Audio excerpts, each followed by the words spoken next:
একটি ভক্তি শাস্ত্র, যেখানে ভক্তির বিভিন্ন দিককে সূত্রাকারে লিপিবদ্ধ করা রয়েছে।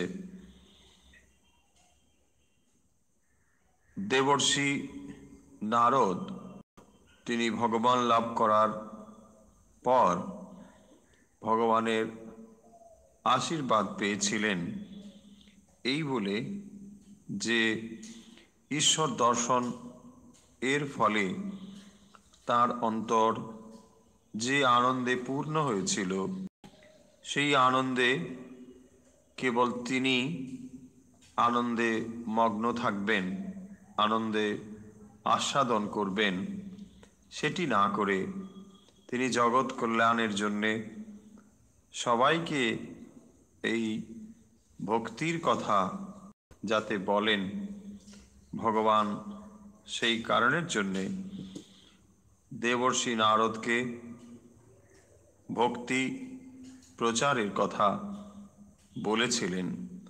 এবং সেই কারণের জন্যে আমরা দেখতে পাই দেবর্ষি নারদ ভগবানের ভক্তির কথা তিনি সর্বত্র প্রচার করেছেন। এবং সেই ভক্তি কিভাবে মানব কল্যাণে মানুষ কি করে তাকে লাভ করতে পারে এবং কাকে বলে ভক্তি ইত্যাদি বিষয় সূত্রাকারে এখানে লিপিবদ্ধ হয়েছে। সূত্র সম্পর্কে আমরা পূর্বেও আলোচনা করেছি যে যখন একটি বড় কিছু কথা তাকে যখন মনে রাখার প্রয়োজন হয়, তখন সংক্ষিপ্ত আকারে ছোট করে রচনা করার যে পদ্ধতি তাকেই বলা হয়েছে সূত্র, যেখানে খুব সংক্ষেপে কতগুলো মাত্র শব্দ দিয়ে এটিকে প্রকাশ করা হয়, কিন্তু তার ভেতরে গভীর ব্যঞ্জনা থাকে, গভীর তাৎপর্যপূর্ণ অনেক কথা থাকে। সেগুলোকে সংক্ষেপে বর্ণনা করলে বা সংক্ষেপে রচনা করলে মনে রাখার সুবিধে হয়। আমরা জানি আগেকার দিনে এই সমস্ত শাস্ত্রাদি মানুষ মুখস্থ করে রাখতেন, যার ফলে সহজ এই সূত্র সাহিত্য রচিত হয়েছে। আপনারা যারা বিভিন্ন সৎসঙ্গে যান বা গ্রন্থাদি পাঠ করেন, তারা ব্রহ্মসূত্রটির নাম নিশ্চয়ই শুনেছেন। ব্রহ্মসূত্র ব্যাসদেব রচিত একটি গ্রন্থ, বেদান্ত গ্রন্থ। সেখানেও আমরা এই সূত্র শব্দটি পাই, যে কতগুলো তাত্ত্বিক কথাকে যখন সংক্ষেপে বর্ণনা করা হয় সেটি হলো সূত্র। একদিকে যেমন সূত্রের একটি সুবিধে রয়েছে, অসুবিধে হলো যে সূত্র ব্যাখ্যা ছাড়া তাকে বোঝা খুব কঠিন। এইভাবেই যখন সূত্র অনেক কাল পরে আমাদের কাছে এসে উপস্থিত হয়, তখন এক ভাষাগত ব্যবধান, দুই যেহেতু এটি সূত্র, ফলে অনেক সময় আমাদের বুঝে উঠতে একটু অসুবিধে হয়।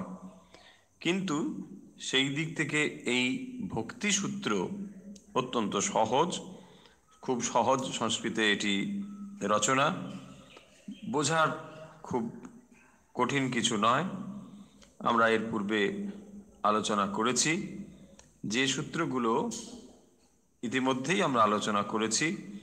একবার কেবল সেই সূত্রগুলোকে আমরা দেখে নেব, তারপর আমরা নতুন সূত্রে আজকের আলোচনা শুরু করব। আমরা নারদীয় ভক্তি সূত্রে শুরু থেকে মোটামুটি 19-20 নম্বর সূত্র পর্যন্ত আলোচনা করেছিলাম, যেখানে পরাভক্তির স্বরূপ কি, কিভাবে লাভ করা যায় ইত্যাদি বিষয় সেখানে আলোচিত হয়েছে। সূত্র প্রথমেই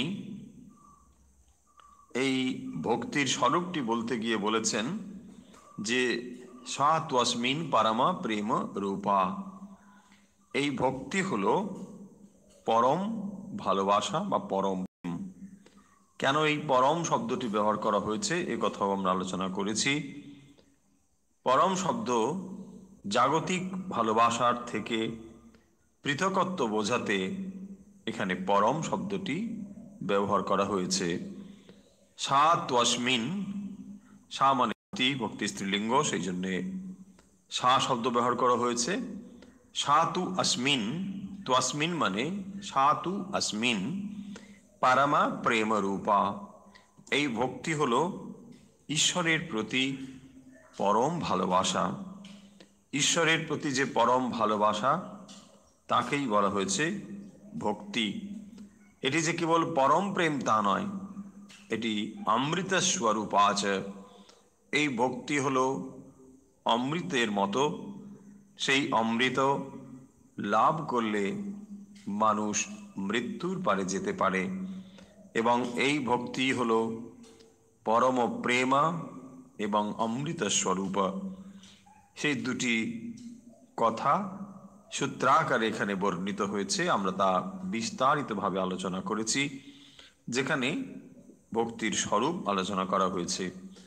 এবং যেহেতু সূত্রাকারে এই গ্রন্থটি রচিত হয়েছে, তাই দেবর্ষি নারদ যেন এই ভক্তি লাভের পূর্বে ভক্তি আমাদের কিভাবে সাহায্য করতে পারে বা কেন আমরা এই ভক্তি শাস্ত্র পাঠে প্রয়াসী হব, তার একটি সংক্ষিপ্ত রূপ যেন এখানে তুলে ধরেছেন পরবর্তী সূত্রে, যেখানে বলা হচ্ছে জল্লব্ধা পুমান সিদ্ধো ভবতি অমৃতো ভবতি তৃপ্তো ভবতি।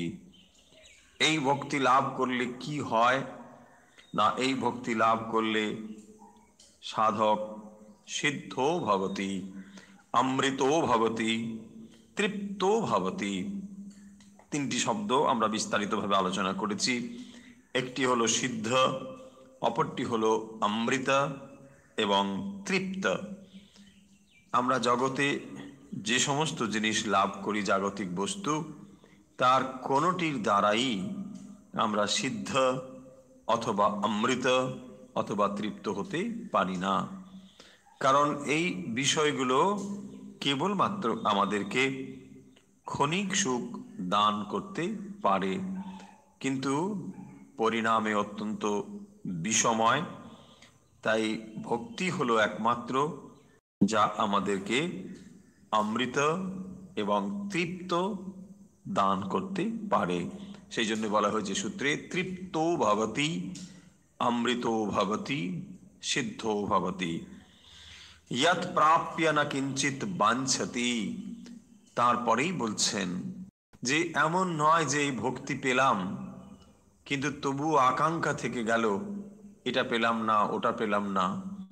সেই জন্যে ভক্তি শাস্ত্রে সূত্রকার অত্যন্ত স্পষ্টভাবে উল্লেখ করছেন যে যৎ প্রাপ্য, অর্থাৎ এই ভক্তি লাভ করলে ন কিঞ্চিত বাঞ্ছতি, তিনি আর কোনো কিছু পেতে চান না। ফলে ভক্তি এমন একটি অবস্থা যা লাভ করলে সাধকের অন্তরে আর কোনো আকাঙ্ক্ষা থাকে না। যা লাভ করবার জন্যে জন্ম জন্ম ধরে আমরা ছুটে চলেছি, তার থেকে অধিকতর মূল্যবান যে বস্তু, তা যখন লাভ হয়ে যায় তখন অন্তরে আর কোনো কিছু লাভ করবার আকাঙ্ক্ষা তৈরি হয় না। সেই কারণের জন্যে এখানে সূত্রে উল্লেখ করা হলো ইয়ৎ প্রাপ্য, যেটি পেলে ন কিঞ্চিত বাঞ্ছতি, ন কিঞ্চিত বাঞ্ছতি, কেবলমাত্র বাঞ্ছতি নয়, ন কিঞ্চিত বাঞ্ছতি, কোনো কিছু আর তিনি কামনা করেন না। ন শোচতি, চিরদিনের জন্য তার শোক চলে যায়। ভক্তি অন্তরকে এতখানি পূর্ণ করে যে তার অন্তরে আর কোনো কিছুর জন্যে শোক থাকে না। ফলে আমরা অনুমান করতে পারি যে ভক্তি এমন একটি অবস্থা যেটি লাভ করলে সাধক অনায়াসে এই জাগতিক সমস্ত কিছুকে তুচ্ছ বোধ করতে পারেন। না দ্বেষ্টি না রমতে নোৎসাহী ভবতি, তিনি আর দেশ করেন না, না শোচতে তিনি শোক করেন না, না রমতে নোৎসাহী ভবতি, না রমতে মানে এই জাগতিক বিষয়ের আনন্দ তিনি আর অনুভব করেন না। যিনি অমৃতত্ব লাভ করেছেন, যিনি উচ্চতর আনন্দের উৎস পেয়েছেন, তিনি এই জাগতিক বস্তুর অবলীলায় তাকে ফেলে দিতে পারেন, ত্যাগ করে দিতে পারেন। নোৎসাহী ভবতি অর্থাৎ তার ভেতরে এই জাগতিক বস্তু লাভের আর কোনো উৎসাহ থাকে না। যজ জ্ঞাত্বা মত্তো ভবতি স্তব্ধো ভবতি আত্মারামো ভবতি, এই সূত্রের ভেতরে দেবর্ষি স্পষ্টভাবে উল্লেখ করছেন যে এই ভক্তি লাভ করলে আমাদের কি হয়, কেন আমরা এই ভক্তি লাভে প্রয়াসী হব, কেন আমরা তাকে লাভ করতে চাই, সেখানে এটি স্পষ্ট করে বলছেন যে যজ জ্ঞাত্বা মত্তো ভবতি, যেটি পেলে মানুষ উন্মত্ত হয়ে যায়, আনন্দে পাগল হয়ে যায়। সে যে আশা করেছিল তার থেকেও যখন অধিক কিছু পেয়ে যায় তখনই সে উন্মত্ত হয়। সেই জন্য বলছেন যজ জ্ঞাত্বা মত্তো ভবতি স্তব্ধ ভবতি আত্মারামো ভবতি। স্তব্ধ ভবতি, তিনি যেন স্তব্ধ হয়ে যান। যখন নদী প্রবল বেগে ছুটে আসে, যখন সে মোহনায় গিয়ে সমুদ্রের সঙ্গে মিলিত হয়, তখন এই যে তার দীর্ঘ পথ পেরিয়ে আসা, ছুটে আসা, সে যেন এখানে শান্ত হয়ে যায়। কারণ যে উদ্দেশ্যে সে হাজার হাজার ক্রোশ অতিক্রম করে এসেছে, কখনো সমতল ভূমি, কখনো ঊষর ভূমি, নানাভাবে যখন পেরিয়ে এসেছে এবং তারপরে যখন সেই সমুদ্রে এসে সে মিলিত হয়েছে, তখন যেমন তার অবস্থা হয়, সাধকও যেমন এরকম জন্ম জন্ম তার অন্তরের আকাঙ্ক্ষাকে পূর্ণ করার জন্যে যখন নানা বিষয়ে ঘাত প্রতিঘাতের ভেতর দিয়ে অগ্রসর হয়েছে এবং যখন সেটিকে লাভ করেছে, তখন সে স্তব্ধ ভবতি, তখন তার আর যেন অন্য কোনো লাভ করবার গতি থাকে না। আত্মারাম ও ভবতি, তিনি আত্মারাম হন। আত্মারাম শব্দের অর্থ হচ্ছে যে যিনি নিজে নিজেই আনন্দ অনুভব করেন, যখন তার আনন্দ অনুভবের জন্য অন্য কোনো বিষয়ের ওপর নির্ভর করতে হয় না, তাকে বলা হয় আত্মারাম ও ভবতি। সাধক এই অবস্থায় আত্মারাম হন।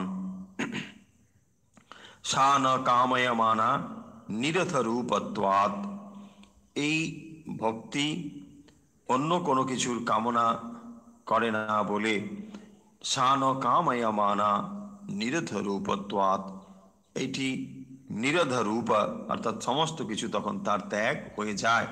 অর্থাৎ যে বস্তুটি তিনি লাভ করেন সেটি আর অন্য কোনো বস্তুর প্রতি তার আকাঙ্ক্ষা থাকে না। কোন কোন বিষয়ের প্রতি বলছেন? নিরদস্তু লোক বেদ ব্যাপার অনাশ, তখন লৌকিক কোনো কিছু অথবা বৈদিক কোনো কিছু, এই কর্মের সম্পূর্ণ ত্যাগ তার হয়ে যায়। তস্মিন অনন্যতা তৎ বিরোধীষু উদাসীনতা চ, বলছেন তস্মিন অনন্যতা অর্থাৎ এই ঈশ্বরের প্রতি তার অনন্য ভাব তৈরি হয়, তখন তিনি একমাত্র ঈশ্বরকেই অন্তরে ধারণ করেন, আর অন্য কোনো কিছু নন। সেই জন্য বলছেন তস্মিন অনন্যতা তৎ বিরোধীষু উদাসীনতা চ। তৎ বিরোধীষু অর্থাৎ ঈশ্বর ছাড়া যা ঈশ্বরের প্রতিবন্ধক বলে সাধকের মনে হয়, সমস্ত কিছুকে তিনি উদাসীন থাকেন। উদাসীনতা চা, সেই বস্তু যা তিনি অন্তরে লাভ করেন তার প্রতি তার অনন্যতা তৈরি হয়। অনন্যতা মানে একমাত্র সেই বস্তুটি তিনি অন্তরে ধারণ করেন, বাকি যা তার থেকে পৃথক, ঈশ্বর থেকে ভিন্ন যে বস্তু, তার বিরোধীষু, যা তার থেকে বিরোধী, সেই বস্তুগুলোকে তিনি উদাসীন থাকেন। সেই বস্তুর প্রতি তার যে উদাসীন ভাব, সেটি প্রকাশিত হয়। তারপরে বলছেন অন্যাশ্রয়ানাম ত্যাগ অনন্যতা।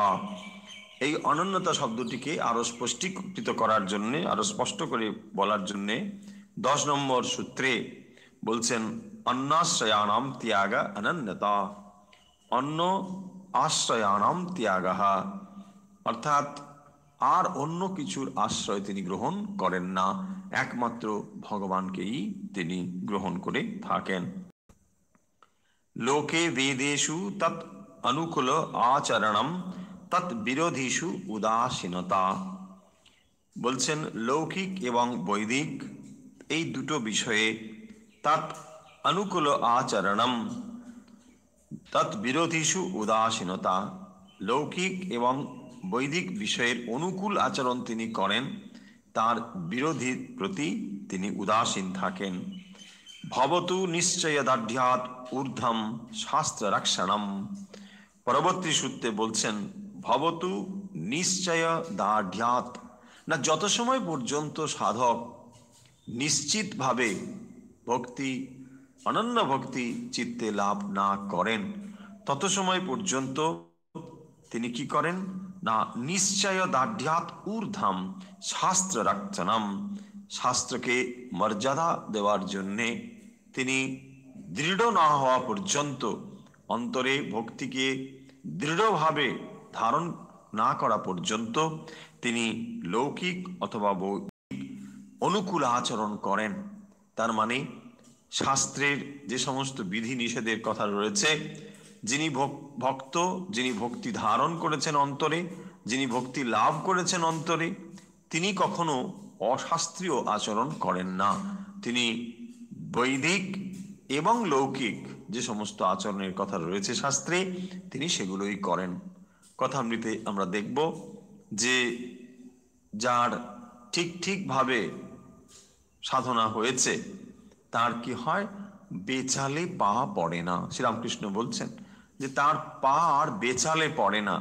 এই যে তিনি একবার নিজেকে সুন্দরভাবে শৃঙ্খল বা নৈতিকতার দ্বারা আবদ্ধ করে নিয়েছেন, এই নৈতিকতাই তাকে রক্ষা করে, তার পা আর বেচালে পড়ে না। কত সময় পর্যন্ত না নিশ্চয় দাঢ্যাৎ ঊর্ধ্বম, যত সময় পর্যন্ত তিনি নিশ্চিত না হন যে হ্যাঁ অন্তরে তার ভক্তি নিশ্চয়ভাবে রয়েছেন, তত সময় পর্যন্ত তাকে বৈদিক এবং লৌকিক যে সমস্ত আচার নিয়ম সেগুলো মেনে চলতে হয়। অন্যথা পাতিত্য সংখ্যা, বলছেন এই ছাড়া তার বিপদগামী হওয়ার সম্ভাবনা রয়েছে। লোকেপি ভজনাদি ব্যাপার তৎ শরীর ধারণাবধি, বলছেন যে লৌকিক ভাবেও ভোজনাদি ব্যাপার শরীর ধারণাবধি যে সমস্ত নিয়ম রয়েছে সেগুলো তাকে মেনে চলতে হবে। আমাদের অনেক সময় মনে হতে পারে যে আমরা ভক্তি সাধনা করছি, তাহলে যত্রতত্র যেখানে সেখানে ভোজন করতে পারি, নাও করতে পারি, বা শরীর ধারণ বিষয়ে যে সমস্ত নিয়ম সেগুলো আর করব কি করব না ইত্যাদি, এরকম প্রথম আমাদের মনে প্রশ্ন আসলেও আসতে পারে। সেই জন্য এখানে স্পষ্টভাবে বলছেন ভোজনাদি ব্যাপার শরীর ধারণাবধি, শরীর ধারণের জন্যে ভোজনাদি বা যে সমস্ত নিয়মাদি প্রয়োজন সেগুলোকে অধিক বাড়াবাড়ি না করে, আবার একেবারেই সেগুলোর দিকে দৃষ্টিপাত না করে মধ্যপন্থা অবলম্বনের কথা বলা হয়েছে।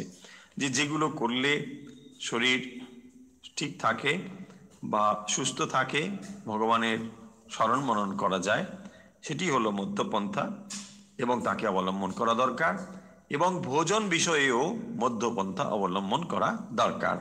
আমরা প্রথমেই এইসবগুলো শুরু করি, এইটা আমরা তাহলে খাওয়া উচিত নয়, ওইটা খাওয়া উচিত নয়, এই আমরা খেতে শুরু করব ইত্যাদি, সব নানা নিয়ে আমরা ভাবি, তখন আসল জিনিসটি হারিয়ে যায়। সেই জন্য এখানে স্পষ্ট বলছেন। আমরা এগুলো আলোচনা করেছি, তাই আমরা খুব সংক্ষেপে এগিয়ে যাচ্ছি।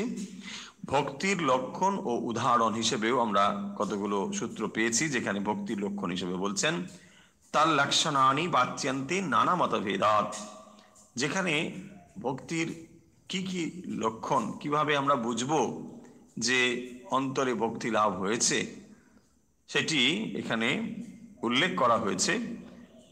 পারাশর্য অর্থাৎ পরাশর পুত্র ব্যাসদেব তিনি পূজা সম্পর্কে, মানে পূজাদিষু অনুরাগ ইতি পারাশর্য, তিনি ভক্তির সংজ্ঞা নির্দেশ করতে গিয়ে, ভক্তির লক্ষণ নির্দেশ করতে গিয়ে এই সূত্রটি বলেছেন। তিনি বলেছেন পূজাদিষু অনুরাগ, পূজাদির প্রতি যে অনুরাগ, এটি হলো ভক্তির লক্ষণ। অন্তরে ভক্তি লাভ হয়েছে কিনা ব্যাসদেব তার লক্ষণ হিসেবে বলছেন পূজাদির প্রতি অনুরাগ। পূজা, জপ, ধ্যান ইত্যাদি এর পর্যায়ভুক্ত বাক্য, পর্যায়ভুক্ত শব্দ। পূজা শব্দের দ্বারা এগুলোকেও বোঝানো হচ্ছে যিনি পুজো করছেন, জপ করছেন, তিনি নিশ্চয়ই অন্তরে ভক্তি ধারণ করেছেন, তার অন্তরে ভক্তি নিশ্চয়ই, এটি তার লক্ষণ। এই লক্ষণ সম্পর্কে আমরা পূর্বেও আলোচনা করেছি। একটিকে বলা হয় স্বসংবেদ্য, আর একটিকে বলা হয় পরসংবেদ্য।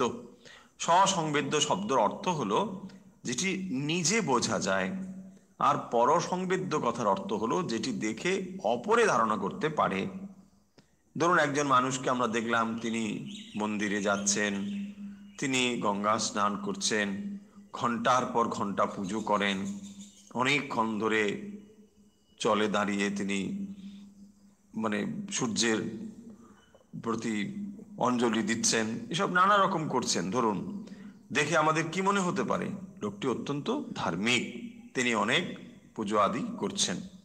এই অংশটি হলো পরসংবেদ্য, মানে অপরে তাকে দেখে, এইগুলো দেখে, লক্ষণ আদি দেখে একটি ধারণা করতে পারে। আবার তিনি নিজেও একটি ধারণা করতে পারেন, যে মানুষটি এই কাজগুলো করছেন তিনি নিজে নিজে উপলব্ধি করতে পারবেন যে তার অন্তর কতখানি শুদ্ধ হয়েছে, কতখানি পবিত্র হয়েছে ইত্যাদি। তাহলে ভক্তি অন্তরে এসেছে কিনা তা বোঝার জন্যে আমাদের কাছে দুটো জিনিস রয়েছে। একটিকে বলা হয় স্বসংবেদ্য, অপরটি হলো পরসংবেদ্য। এই পরসংবেদ্য অংশে অনেক সময় ভুল হয়ে যাওয়ার সম্ভাবনা রয়েছে। কিরকম? একজন মানুষকে আমরা এইরকম দেখে ধারণা করতে পারি যে মানুষটি পরম ভক্ত, কিন্তু তিনি নাও হতে পারেন। তিনি অনেক গঙ্গা স্নান করেন, অনেক পুজো করেন ইত্যাদি করেন, কিন্তু তিনি সত্যিকারের ভক্ত নাও হতে পারেন। তিনি অভিনয় করছেন, যদি তিনি অভিনয় নাও করেন তবুও আমরা তাকে দেখে যে ধারণা করলাম সেটি কিন্তু সম্পূর্ণ 100% সত্য হবে এরকম কোনো গ্যারেন্টি নেই। কিন্তু স্বসংবেদ্য অর্থাৎ যিনি নিজে অনুষ্ঠান করছেন তিনি নিজেকে সব থেকে ভালো জানেন। তিনি একমাত্র জানেন তিনি কোন উদ্দেশ্যে করছেন। সেই জন্য উপায় এবং উদ্দেশ্য দুটো জিনিস খুব পরিষ্কার। হয়তো আমরা ঘন্টার পর ঘন্টা জপ করছি, ঘন্টার পর ঘন্টা পুজো করছি, কিন্তু এমনও হওয়া সম্ভব যে আমরা অন্য কোনো উদ্দেশ্যে করছি। আমাদের সেই উদ্দেশ্যটি সফল হয়ে গেলে এই কাজগুলো নষ্ট হয়ে যায়, আর তখন এগুলোর কোনো প্রয়োজন থাকে না। অথবা এমন মানুষও রয়েছেন যিনি কোনো একটি বিশেষ উদ্দেশ্যে এই কাজগুলোকে করছেন, যখন দেখেন যে এই উদ্দেশ্যগুলো সফল হচ্ছে না, ব্যর্থ হয়ে গেল, তখন তিনি সম্পূর্ণভাবে এগুলোকে ছেড়ে দেন, যে না, এগুলোর আর কোনো প্রয়োজন নেই, ভগবান নেই। এরকম মানুষও রয়েছেন। তাহলে এই যে ভগবানের প্রতি তার পূজা অর্চনা ইত্যাদি করা, এবং যেখানে ভগবান নেই সিদ্ধান্ত নিয়ে নিচ্ছেন কারণ তার এই জিনিসগুলো পূর্ণ হচ্ছে না বলে, সেখানে কি যথার্থ ভক্তি রয়েছে বলে আমরা বলবো? কখনো সেটি হতে পারে না। সেই কারণের জন্যে এখানে পারাশরী অর্থাৎ পরাশর পুত্র ব্যাসদেব তিনি ভক্তির সংজ্ঞা হিসেবে বলেছেন পূজা দিশু অনুরাগ ইতি পারাশরী।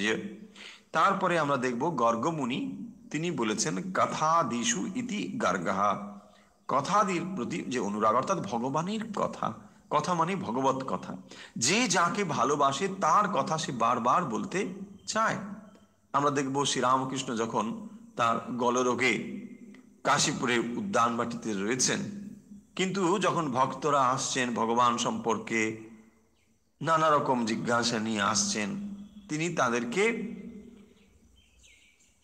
কোনো ক্লান্তি ছাড়াই, তার যেন কোনো শারীরিক অসুস্থতা নেই, তিনি যেন বিরামহীনভাবে ভগবত প্রসঙ্গ করে যাচ্ছেন। এটি হচ্ছে ভক্তির লক্ষণ। তার অন্তরে যে ভগবানের প্রতি ভালোবাসা রয়েছে, তার অন্তরে যে ভগবানের প্রতি প্রেম রয়েছে, তার প্রকাশ হলো কথাদিষু। তার কথা, তার সম্পর্কে, তার বিষয় বারবার তার মননের ইচ্ছে হয়, সেগুলোকে তিনি বারবার মনন করছেন, বারবার চিন্তন করছেন। শুধু চিন্তন নয়, সেগুলোকে তিনি বলছেন।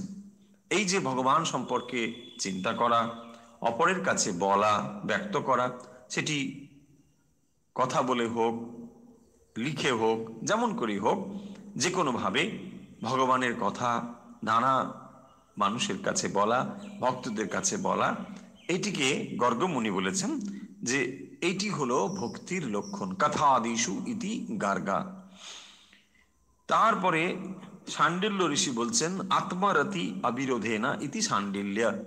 তিনি বলছেন যে আত্মরতি অর্থাৎ যে আত্ম মানে ঈশ্বর, ঈশ্বরের প্রতি যে ভালোবাসা, যে প্রেম, তার অবিরোধেনা, তার যে বিরোধী যে বিষয়, তা মানে আত্মরথি, অবিরোধেনা ইতি শাণ্ডিল্য।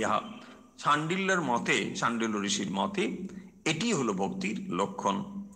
তারপরে আমরা দেখব নারদ ঋষি তার ভক্তির লক্ষণ হিসেবে বলেছেন দুটো শব্দ, এখানে খুবই গুরুত্বপূর্ণ। আমরা বোর্ডেও সে শব্দ দুটো লিখে দিয়েছি। শব্দ দুটি হলো তদর্পিতা অখিল আচরতা তৎ বিস্মরণী পরম ব্যাকুলতা ইতি। বলছেন তদর্পিত অখিল আচরতা, অর্থাৎ ভগবানের প্রতি যে সম্পূর্ণভাবে আত্মসমর্পণ, সেইটি হচ্ছে ভক্তির লক্ষণ। তদর্পিত অখিল আচরতা, সম্পূর্ণভাবে ঈশ্বরের প্রতি যে আত্মসমর্পণ, এটি হলো ভক্তির লক্ষণ। কে বলছেন? নারদ ঋষি, যিনি এই সূত্রের রচয়িতা। তিনি বলছেন যে ভক্তির লক্ষণ হলো, অন্তরে ভক্তি যে হয়েছে তা বোঝা যাবে কি করে না, ঈশ্বরের প্রতি আত্মসমর্পণ, সম্পূর্ণ শরণাগতি যখন হবে, তখনই এটি হলো ভক্তির লক্ষণ, যে ঈশ্বরের প্রতি তিনি সমর্পিত হয়েছেন। আর একটি শব্দ এখানে বলছেন পরম ব্যাকুলতা। কিরকম পরম ব্যাকুল? তৎ বিস্মরণে। বলছেন নারদ ঋষি, তাহলে আমাদের এই চারটি সূত্র বা চারটি ভক্তির লক্ষণ তুলনা করলে আমরা দেখতে পাবো যে পারাশর্য অর্থাৎ পরাশর পুত্র ব্যাসদেব ভক্তির লক্ষণ হিসেবে তিনি যে সূত্র এখানে উল্লেখ করেছেন, সেটি যেন খানিকটা আংশিকভাবে সত্য, সেটিও যেন সম্পূর্ণ সংজ্ঞা নয়। আবার যখন আমরা দেখছি গর্গমুনির কথা, সেখানেও যেন একটু আংশিক খর্বতা রয়েছে, সেটিও যেন সম্পূর্ণ সংজ্ঞা নয়। আবার যখন আমরা শাণ্ডিল্য ঋষির কথাও দেখব, সেখানেও যেন একটু অপূর্ণতা রয়েছে। কিন্তু নারদ ঋষি কি করলেন, যেহেতু তিনি সূত্র রচনা করছেন, তাই তিনি পূর্ববর্তী আচার্যদের যে ভক্তি সম্পর্কে ধারণা, তা তিনি স্পষ্ট করেছেন, এবং করার পর তিনি নিজে তাকে আরো সম্পূর্ণ রূপ দিচ্ছেন। দিয়ে এখানে যে সূত্রটি বলেছেন সেটি হলো সম্পূর্ণ একটি লক্ষণের সম্পূর্ণ একটি সূত্র, যেখানে বলা হচ্ছে নারদাস্তু, অর্থাৎ নারদ বলছেন তদর্পিত অখিল আচরতা তৎ বিস্মরণী পরম ব্যাকুলতা ইতি। ভগবানকে ভুলে রয়েছি বলে পরম ব্যাকুল হওয়া। এক, সমস্ত কিছু ঈশ্বরে সমর্পণ করা। দুই, তৎ বিস্মরণী পরম ব্যাকুলতা, ভগবানকে ভুলে গিয়েছি বলে পরম ব্যাকুলতা, কিরকম পরম ব্যাকুলতা শ্রীরামকৃষ্ণ উপমা দিয়ে স্পষ্টভাবে বুঝিয়ে দিয়েছেন যে একজন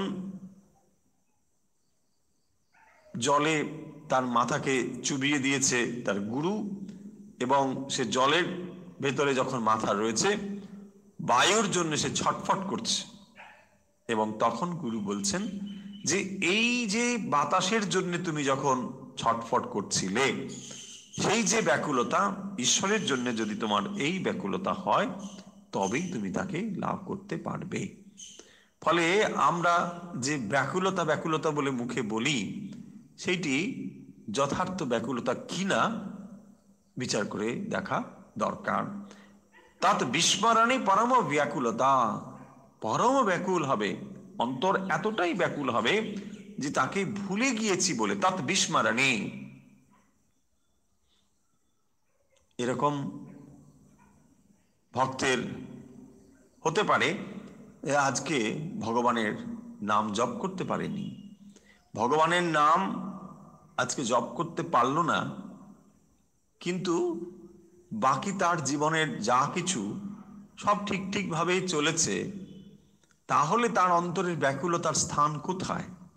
তিনি ভগবানের নাম স্মরণ করতে পারেননি বলে তার যেন একটি দিনকে ব্যর্থ বলে মনে হচ্ছে, দিনের অন্যান্য সব কাজগুলোকে তার ব্যর্থ বলে মনে হচ্ছে। যদি এমন মনে হয় তবেই তাকে বলা হয়েছে পরম ব্যাকুলতা, যে ভগবানের নাম আজকে আমি করতে পারিনি, যে কোনো কারণেই হোক, বা শাস্ত্র অধ্যয়ন আমি যথার্থ সময়ে করতে পারিনি, এইগুলো করতে পারছি না বলে, আমি তাকে ভুলে গিয়েছি বলে, ওই সময়ের জন্যে আমার মনে ছিল না, আমি ভুলে গিয়েছি। যখন এই অবস্থা হয়, অন্তরে পরম ব্যাকুল হয়, নারদ ঋষি বলছেন এটি হলো ভক্তির লক্ষণ, যে ভগবানকে আমরা পাচ্ছি না বলে অন্তরে ব্যাকুলতা। এবং এই ব্যাকুলতার ভূমিকা সম্পর্কে আমরা কথামৃত পাবো, যেখানে অন্তর ভগবানের জন্য পরম ব্যাকুল হয়েছে, বলছেন সেখানে অরুণোদয় হয়েছে, মানে আর বেশি বাকি নেই, সেই নতুন সূর্য উঠে নতুন একটি দিন সূচনা হবে, নতুন একটি দিন আমরা দেখতে পাবো। যখন অন্তরে এই ব্যাকুলতা হয়েছে তখনই তো বুঝতে হবে যে শুভ মুহূর্ত এসেছে। যখন আমরা এই জাগতিক বস্তু নিয়ে বিষয়ের মধ্যে থেকে বেশ ভালো রয়েছি, তখন আমরা যেন ভগবানকে খানিকটা জায়গা দিয়েছি এই জাগতিক বিষয়গুলোকে লাভ করার জন্যে। ভগবান যেন খানিকটা মাধ্যম, ভগবান তোমাকে আমি পুজো করছি, তুমি আমার এই জিনিসগুলো একটু লক্ষ্য রেখো। এই হচ্ছে সাধারণ মানুষের ভাব, সাধারণ ভক্তের ভাব। কিন্তু এখানে পরম ব্যাকুলতা শব্দের অর্থ দিয়ে যে গভীরতাটি বোঝানো হয়েছে সেটি হলো আমি প্রথমত ভক্ত, তারপরে পিতা, তারপরে মাতা, তারপরে ইত্যাদি অন্যান্য সম্পর্ক। এইটি এখানে বোঝানো হয়েছে যে যখন আমি প্রথম ভক্ত, ভক্ত তারপরে মাতা, তারপরে পিতা, অথবা যাই হোক সম্পর্কগুলো, এই সম্পর্ক যদি আমরা মনে রাখি তাহলে ভগবানের স্থান আসবে সবার প্রথমে, আর না হলে বাকি সম্পূর্ণ পৃথক হয়ে যাবে ধারণাগুলো, তখন আর ওই ধারণাগুলো থাকবে না। সেই কারণে যদি এখানে বোঝানো, আমরা এগুলো আলোচনা করেছি। এখন এর পরে আমরা দেখব যে এই পর্যন্ত আলোচনা থেকে মনে হতে পারে যে সত্যি কি এমন সম্ভব যে এই পরম ব্যাকুল হওয়া বা সমস্ত সমর্পণ করা? তাই এখানে যাতে আমাদের মনে এই সন্দেহ না ওঠে, তাই সূত্রাকারে এখানে সেটি উল্লেখ করা হয়েছে। সেখানে বলা হয়েছে আস্তি এবম এবম, মানে এরকম রয়েছে, যে এমন নয় যে এটা হবে কি হবে না এরকম একটি ধারণা, তা নয়। বলছে আস্তি এবম এবম, এরকম হয়, সত্যি এমন হয় যে সাধকের জীবনে এটি স্পষ্ট হয়েছে। স্বয়ং নারদ এটি অনুভব করেছেন এবং তাই তিনি এখানে উল্লেখ করছেন আস্তি এবম এবম, এগুলো হয় সাধকের জীবনে। দিয়ে তিনি একটি উপমা এখানে উল্লেখ করেছেন, সেটি হলো কি না, যথা ব্রজগোপিকা নাম, ব্রজগোপিকাদেরও এইরকম অবস্থা হয়েছিল, কি সেই অবস্থা? না, তারা ভগবানের বিস্মরণে, একটু ভুলে যাওয়াতে, তাকে মুহূর্তের যেন চোখের সামনে অন্তর্হিত হতে তারা দিতে চায় না, যে ভগবান তাকে যেন আমরা মুহূর্তেও না হারাতে পারি সব সময়। সেই জন্য দেখবেন ব্রজগোপিকাদের রয়েছে ভাগবতে অপূর্ব সুন্দর বর্ণনা রয়েছে, যে তারা বলছেন এই যে চোখের পাতা বন্ধ হয় আবার খোলে, প্রাকৃতিক কারণে, স্বাভাবিক শারীরিক একটি ধর্ম, পাতা বন্ধ হচ্ছে, চোখের পাতা আবার খুলছে। বলছি এটি কেন হলো? যে সময়ে আমরা চোখের পাতাটুকু বন্ধ করছি সেই সময় তো আমি তাকে দেখতে পাচ্ছি না। তাই যদি সব সময় আমরা তাকে দেখতে পারতাম, চোখের পাতা যেন বন্ধ না হয়, কোনো মুহূর্তেই যেন চোখের পাতা বন্ধ না হয়, তাহলে তাকে আমরা সব সময় দেখতে পারতাম। এইভাবে অপূর্ব সব বর্ণনা রয়েছে, এত গভীর ভাব রয়েছে সেখানে। এগুলোকে আমরা হয়তো যুক্তির দিক থেকে বিশ্লেষণ করে বিরাট একটা কিছু তত্ত্ব স্থাপন করতে পারবো তা নয়, কিন্তু এগুলো ঠিক যুক্তি নির্ভর জিনিস নয়, এগুলো হচ্ছে ভাবের জিনিস। এই ভাব যে সম্ভব এবং এই ভাবের দ্বারাই যে ঈশ্বরকে লাভ করেছিলেন, তার উপমা স্থল হলো যথা ব্রজগোপিকানাং। ব্রজগোপিকারা ভগবানকে এই ভাবের দ্বারা লাভ করেছিলেন। সেই জন্যে নারদ এই সংজ্ঞাটি এখানে, সূত্রটি এখানে উল্লেখ করেছেন, যে এটি কেবলমাত্র কথার কথা নয়, ব্রজগোপীরা এটি লাভ করেছিলেন। যে ব্রজগোপীদের এত ভালোবাসা, যে যখন ভগবান অন্তর্হিত হয়েছেন, শ্রীকৃষ্ণ অন্তর্হিত হয়েছেন, তখন তারা যেন উন্মাদের মতন হয়েছেন, এবং গাছ দেখে সেখানে বলছেন, তুমি বুঝি তপস্বী, তুমি তপস্যা করছো, নিশ্চয়ই তুমি শ্রীকৃষ্ণকে দেখেছো।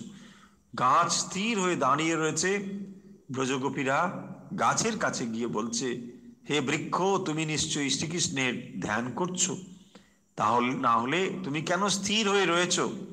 তুমি নিশ্চয়ই শ্রীকৃষ্ণের সন্ধান জানো, তুমি সে সন্ধান আমায় দাও। তারপরে যাচ্ছেন পৃথিবীর কাছে, যে এই পৃথিবীতেই তো শ্রীকৃষ্ণ রয়েছেন, তিনি অন্তর্হিত হয়ে আর কোথায় যাবেন? যেখানেই যান না কেন ওই পৃথিবীতে রয়েছেন। এবং পৃথিবীর কাছে এসে দেখছেন, জিজ্ঞাসা করছেন, হে ধরিত্রী, শ্রীকৃষ্ণ তোমার এই বক্ষের উপর দিয়েই তো গিয়েছে, তাহলে তিনি কোথায় গিয়েছেন? এবং যখন দেখছেন যে বৃন্দাবনের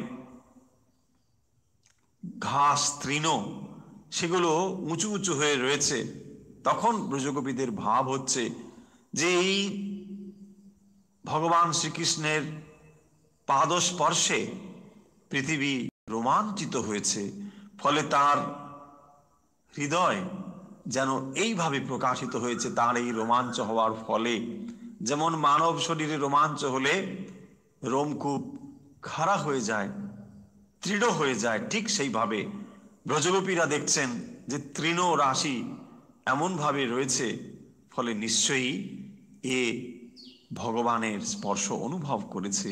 পৃথিবীর কাছে গিয়ে বলছে, হে ধরিত্রী, কিভাবে তাকে লাভ করতে পারি, তুমি আমাদের সে পথ শিখিয়ে দাও। এইভাবে বর্ণনা রয়েছে, এবং ভগবানকে তারা অন্তরে এইভাবে ধারণ করেছেন। মুহূর্তের জন্য বিচ্ছেদ যেন তার কাছে মনে হচ্ছে যে জগৎ শূন্য হয়ে গিয়েছে, জগতের আর কোনো অর্থ নেই। এই যে ক্ষণিকের বিচ্ছেদ তারা যেন সহ্য করতে পারছেন না।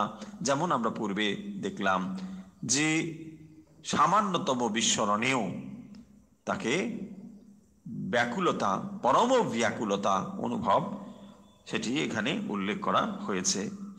এরপরে একটি সূত্র রয়েছে, যে না তত্রাপি মাহাত্ম জ্ঞান বিস্মৃতি অপবাদ। আমরা পড়ছি 22 নম্বর সূত্র। যাদের কাছে বই রয়েছে অথবা পিডিএফ দেখছেন তারা দেখতে পারেন। না তত্রাপি মাহাত্ম্য জ্ঞান বিস্মৃত্য अपवाद, विस्मृति अपवाद। न तत्रापि माने न तत्र अपि, न तत्रापि महात्म्य ज्ञान विस्मृति अपबादः। অর্থাৎ এই একটি অপবাদ বা এই একটি প্রশ্ন তোলা হয় যে ব্রজগোপীরা কি ভগবান শ্রীকৃষ্ণকে ভগবান বলে জানতেন? যদি তাকে ভগবান বলে না জানতেন তাহলে তাকে কি করে তারা ভালোবাসতেন?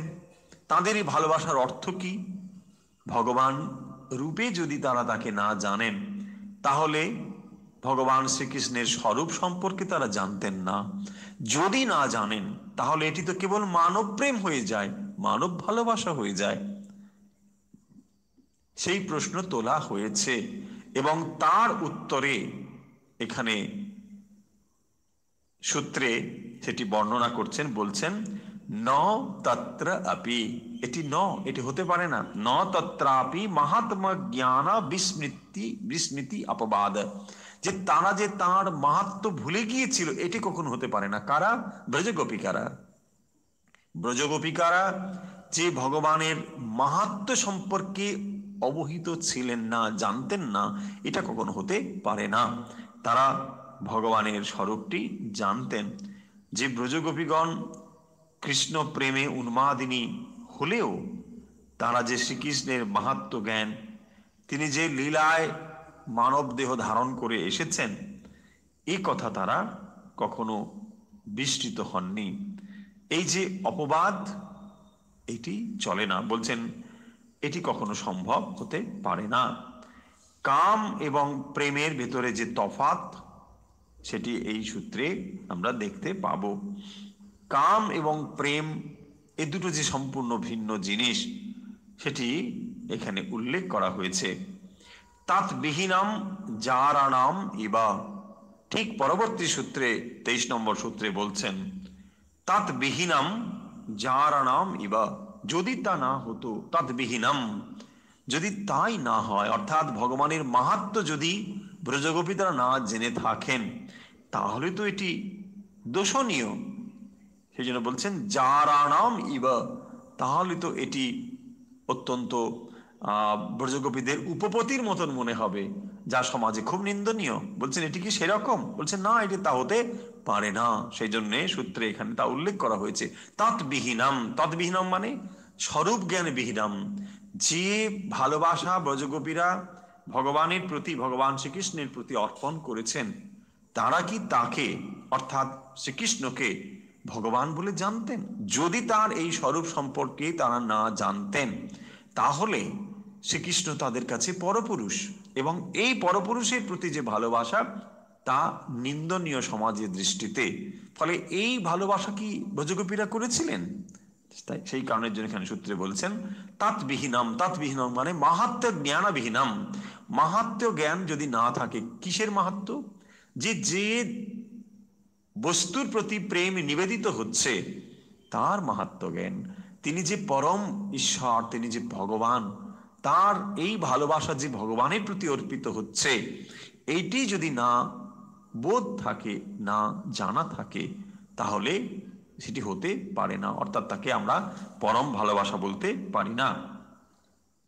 সেই জন্য এখানে বলছেন যে মাহাত্ম্য জ্ঞান বর্জিত প্রেম ভ্রষ্টা নারীদিকের উপপতির প্রতি আসক্তির সমান বলে গণ্য। তৎবিহীনাম জারাণাম ইবা, এই সূত্রে সেটি বলা হলো। তারপরে 24 নম্বর সূত্রে বলছেন নাস্তি বা তস্মিন তৎ সুখ সুখিত্তম, এইটি খুব গুরুত্বপূর্ণ। 24 নম্বর সূত্রে বলছেন নাস্তি বা অর্থাৎ তৎসুখ সুখিত্তম নাস্তি এবা, তস্মিন নাস্তি এবা, না এটা নয়। কেন না? তৎসুখ সুখিত্তম, দুটো শব্দ, তৎসুখ সুখিত্তম, তার সুখে সুখী। কি করে এটি হয়? আমরা প্রেম সম্পর্কে আলোচনায় পূর্বে 3টি কথা বলেছিলাম, নিশ্চয়ই আপনাদের ভুলে যাবার কথা নয়, তবু আর একবার স্মরণ করিয়ে দিচ্ছি। 3টি শব্দ হলো, একটিকে বলা হয় সাধারণী, আর একটিকে বলা হয় সমর্থা, আর একটিকে বলা হয় সামঞ্জস্য। এই তিনটি শব্দ আমরা আগেও উল্লেখ করেছি, যেখানে প্রেম সম্পর্কে এই তিনটি স্তরবিন্যাস রয়েছে। একটিকে বলা হয় সাধারণী। সাধারণী মানে যেখানে যার প্রতি ভালোবাসা নিবেদিত হচ্ছে সেখানে এই ভাব থাকে যে আমিও সুখী হব, তুমি সুখী হবে কিনা এটি সেখানে তার প্রশ্ন থাকে না। ভালো যিনি বাসছেন তার অন্তরে কেবল এই ভাবটি থাকে তিনি সুখী হবেন। যাকে তিনি ভালোবাসছেন তিনি সুখী হবেন কি হবেন না এই জিজ্ঞাসা তার অন্তরে থাকে না, তাকে বলা হয় সাধারণী।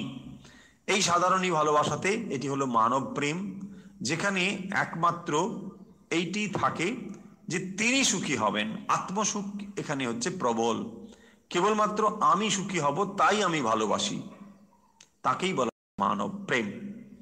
এই যে সূত্রটি আমরা যেখানে পড়ছিলাম সেই সূত্রটি হলো নাস্তেবা তাসমিন তৎসুখ সুখিত্তম। যেখানে তৎসুখ সুখিত্তম অর্থাৎ যাকে আমি ভালোবাসছি তার সুখ ই আমার সুখ, এইটি যদি হয় তখন সেটি হবে অত্যন্ত উচ্চ স্তরের ভালোবাসা। যে ভালোবাসা সাধারণ সামঞ্জস্য। সামঞ্জস্য কিরকম না, এখানে উভয় পক্ষের প্রাধান্য থাকে। আমি তোমায় ভালোবাসছি, আমি সুখী হব, এবং বিপরীত দিক থেকে যিনি ভালোবাসছেন তারও এই ভাব থাকে তিনিও সুখী হবেন। যেখানে উভয়ের সুখী প্রাধান্য পায় তাকে বলা হয়েছে সাধারণী নয় সামঞ্জস্য। সাধারণী ভালোবাসাতে থাকে একমাত্র এক পক্ষের ভালোবাসা, তিনি কেবলমাত্র নিজে সুখী হতে চান, অপরের সুখ হোক বা না হোক এই প্রশ্ন তার মনে ওঠে না। এই প্রেমকে বা এই ভালোবাসাকে সব থেকে নিম্ন শ্রেণীর বলা হয়েছে এবং সেটি সাধারণত মানব প্রেমেই সম্ভব। যে দ্বিতীয় স্তরের ভালোবাসা বলা হলো সেটি হলো সামঞ্জস্য। এটিও মানব প্রেমে কখনো কখনো কোথাও কোথাও দেখা যায়। সেটি কিরকম না, আমি সুখী হলাম এবং তুমিও সুখী হও, এই দুটো। কিন্তু তৃতীয় যেটি হলো সেটি হলো সামর্থ্য। সেখানে আত্মসুখের কথা থাকে না, কেবলমাত্র যার প্রতি ভালোবাসা নিবেদিত হয় তার সুখী থাকে। সেই জন্য এখানে বলছেন তৎসুখ সুখিত্বম, তোমার সুখ ই আমার সুখ। তিনি নিজের সুখ কখনো চান না। এই প্রেমকে বলা হয়েছে সর্বশ্রেষ্ঠ প্রেম, এবং ব্রজগোপীদের এই ভালোবাসা বা প্রেম ছিল। সেই জন্যে যে ব্রজগোপীরা ভগবানকে ভালোবেসেছিলেন, কিভাবে ভালোবেসেছিলেন? মানব ভাবে ভালোবাসেননি।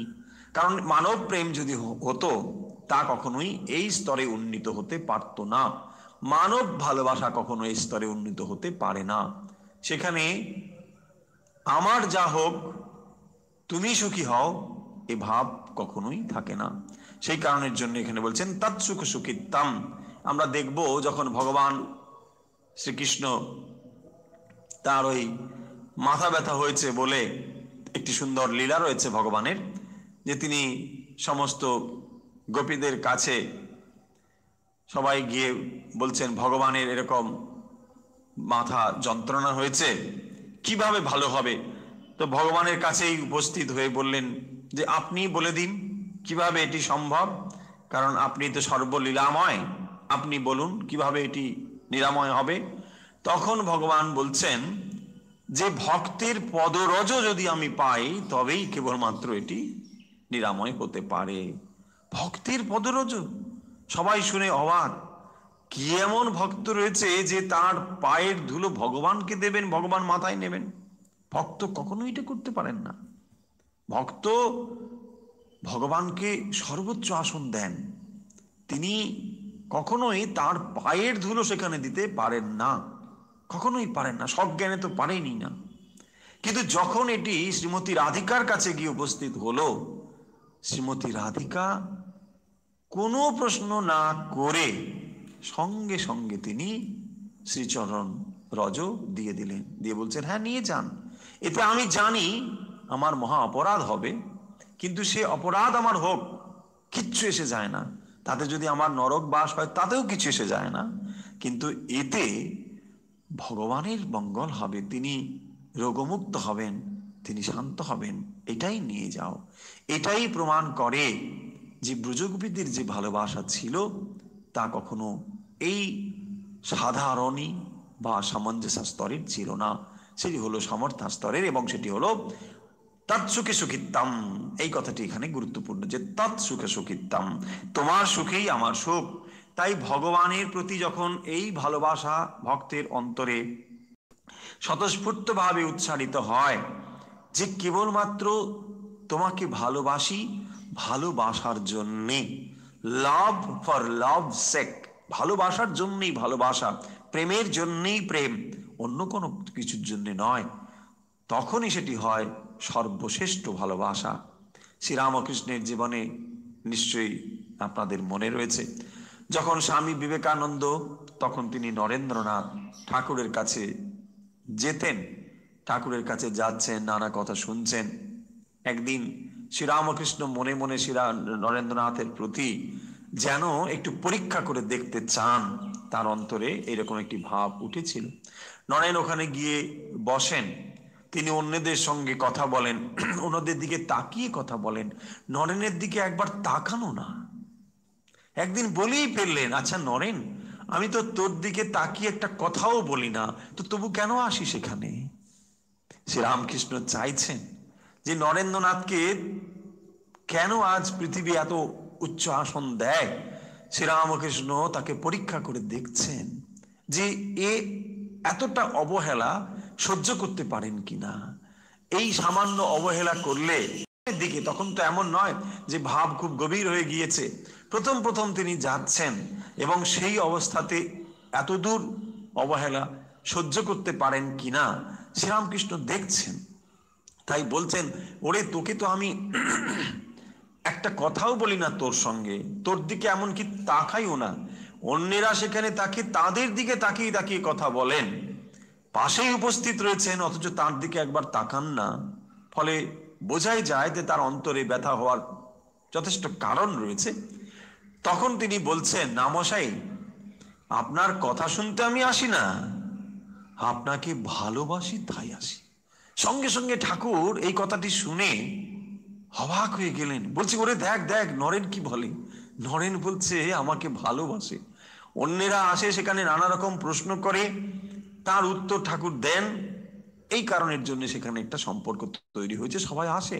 কিন্তু নরেন কোনো কথা শুনতে আসেন না, তিনি অনেক কথা জানেন, কিন্তু ঠাকুরকে তিনি ভালোবেসে ফেলেছেন। এটি এত উচ্চ একটি ভাব যে ঠাকুর সঙ্গে সঙ্গে বলছেন যে দেখ, নরেন এখানে কেবল ভালোবাসে না, আমাকে ভালো এতদূর বাসে যে আমার এতটা অবহেলা সত্ত্বেও সে দিনের পর দিন আসে এবং ঠিক ওইখানে বসে থাকে, আমার কথাগুলো আমাকে দেখে। কি অপূর্ব ভাব সেখানে। এবং সেই নরেন্দ্রনাথ পরবর্তীতে যখন তিনি অনেক ম্যাচিওর, ওই বাচ্চা ছেলেটি আর তখন নেই, তিনি জীবনের অনেক যাত্রাপথ এগিয়ে এসেছেন, এবং তখন তিনি শ্রীরামকৃষ্ণ সম্পর্কে বলছেন, শ্রীরামকৃষ্ণ হচ্ছেন LOVE পার্সনিফাইড, লাভ পার্সন। LOVE কথাটা বড় অক্ষরে লেখা রয়েছে, দিয়ে বলছেন পার্সনিফাইড, ভালোবাসার মূর্ত বিগ্রহ হচ্ছেন শ্রীরামকৃষ্ণ। এই ভালোবাসা কিরকম ভালোবাসা? এই স্তরের ভালোবাসা, তৎসুখ সুখিতাম, আমার সুখ নয়, কেবলমাত্র তোমার সুখই আমার সুখ। ভগবানের প্রতি এই ভালোবাসা, একেই বলে সমর্পণ, একেই বলে সবকিছু নিবেদন করা। হে প্রভু, আমি থাকি কিংবা চলে যাই এতে কিছু এসে যায় না, আমি মারা যাই কিংবা আমি সুস্থ থাকি তাতে কিছু এসে যায় না, তোমার ইচ্ছেই যেন পূর্ণ হয়, তোমার ইচ্ছেই পূর্ণ হোক। এই হচ্ছে ভক্ত হৃদয়ের সমর্পণের কথা। এবং সেই সমর্পণের কথাটি এখানে ব্যক্ত হয়েছে যে নাস্তি এবা তাসমিন তৎসুখ সুখিত্বম। ২৪ নম্বর সূত্রে আমরা এটি দেখলাম, নাস্তি এবা তাসমিন তৎসুখ সুখিত্বম। এই দুটো শব্দ খুব গুরুত্বপূর্ণ। তৎসুখ সুখিত্বম, তোমার সুখেই আমি সুখ। আমরা যে প্রসঙ্গ করলাম খুব সংক্ষেপে যদি আজকে একটু দেখে নিই, যে প্রসঙ্গ আগে থেকে আমরা করেছি সেগুলো তো আপনাদের জানাই রয়েছে। আজকে মূলত আমরা যে সূত্রগুলো পড়লাম সেগুলো হলো নতুন সূত্র হিসেবে 21, 22, 23 এবং 24। 21, 22, 23-এর মধ্যে কি রয়েছে না, এখানে একটি এক্সাম্পল দেওয়া হয়েছে, যথা ব্রজগোপিকা নাম, অর্থাৎ এই যে আত্মসমর্পণ করা এবং তৎ বিস্মরণে ব্যাকুলতা, ভগবানকে ভুলে গেছি বলে যে এত অন্তরে ব্যাকুলতা, সেই ব্যাকুলতার উপমা দিতে গিয়ে আমরা দক্ষিণেশ্বরে শ্রী রামকৃষ্ণের যে মায়ের দেখা পাচ্ছে না বলে তিনি মেঝেতে মুখ ঘষছেন, দক্ষিণেশ্বরে শ্রীরামকৃষ্ণ মায়ের দেখা পাচ্ছেন না, এই ব্যাকুলতা, এই যে ব্যাকুলতা বলছেন এটি কেবলমাত্র কথার কথা নয়, এটি সত্যিই হয়। এবং সেই জন্য এখানে বলছেন যে কিরকম না, ব্রজগোপিকানাং, ব্রজগোপীদেরও এইরকম অবস্থা হয়েছিল। তারপরে বলছেন না তত্রাপি মহাত্মা জ্ঞান বিস্তৃতি অপবাদ, যে তারা যে এই রূপটা জানতেন না, অর্থাৎ স্বরূপটি জানতেন না, এই অপবাদ কিন্তু খাটে না।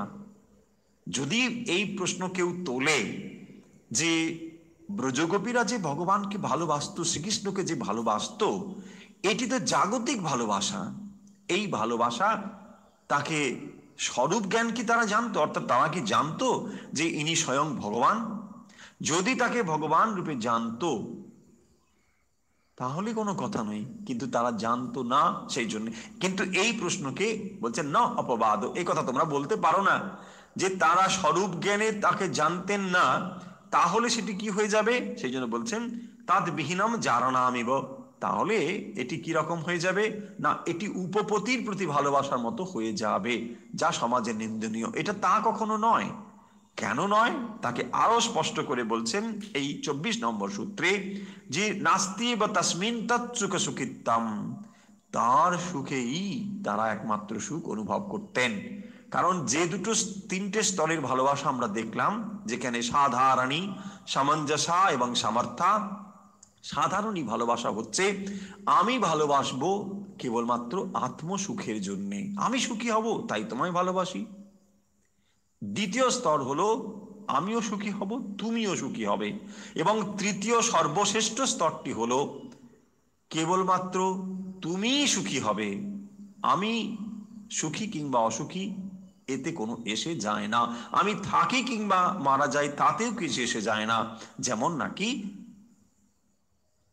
শ্রী রাধিকা নির্দ্বিধায় তার পদরজ ভগবানের মঙ্গলের জন্যে, রোগমুক্তির জন্যে দিয়ে দিয়েছিলেন, ঠিক সেরকম ভক্ত তার কি হবে সে চিন্তা তিনি না করে একমাত্র ভগবানের উদ্দেশ্যে, ভগবানের জন্যে তিনি নিজেকে সমর্পণ করে দেন।